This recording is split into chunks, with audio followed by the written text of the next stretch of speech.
Hello dear student, welcome to this channel. हमने previous class में question number 8 तक complete कर लिया है। एक्सरसाइज 3.3 के क्वेश्चंस। आज हम क्वेश्चन नंबर 9 करने जा रहे हैं। तो क्वेश्चन नंबर 9 आपको दिया गया है।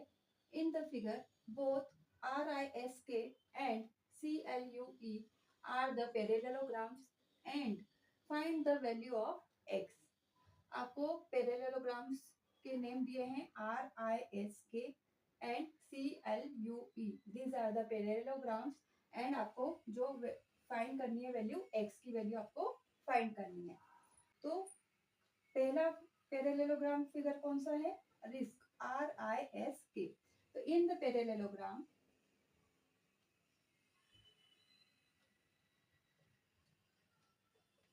RISK, in this figure angle S and angle K, angle S and angle K का सम कितना होगा? 180 डिग्री होगा। क्यों होगा? These are the adjacent angles, adjacent angle of the parallelogram and these are the supplementary. तो एडजेसेंट एंगल इज 180 डिग्री और a supplementary. Okay, तो angle S हमें फाइंड करना है। Angle S plus angle K कितना है? 120 डिग्री।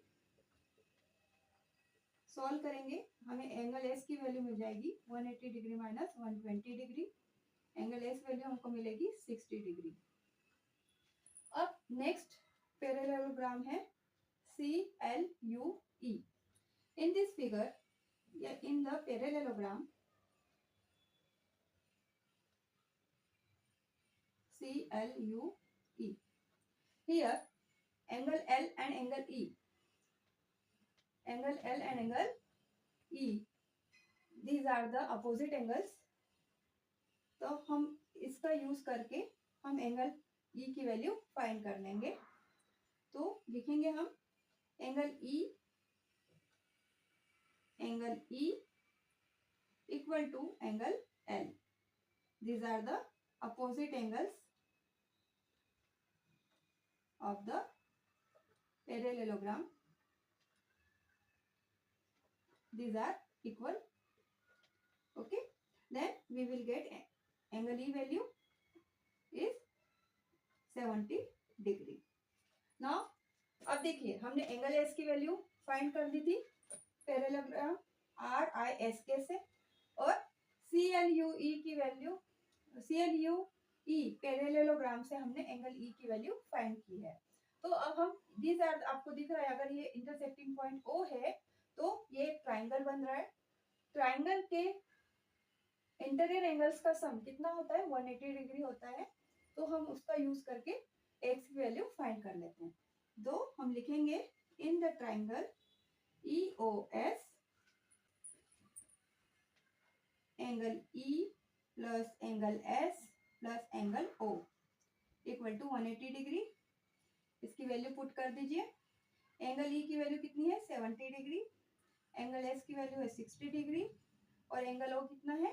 x से 180 degree. इसको सॉल्व कीजिए तो यहाँ पे मिलेगा 130 plus x equal to 180 degree. आपको मिल जाएगा x की वैल्यू यहाँ से 180 डिग्री माइनस 130 डिग्री, x की वैल्यू हमें मिलेगी 50। तो हमें ये x की वैल्यू यहाँ से हमको मिल चुकी है। हमने आपको जो दिया गया था उसी का यूज करके हमने x की वैल्यू फाइंड की है।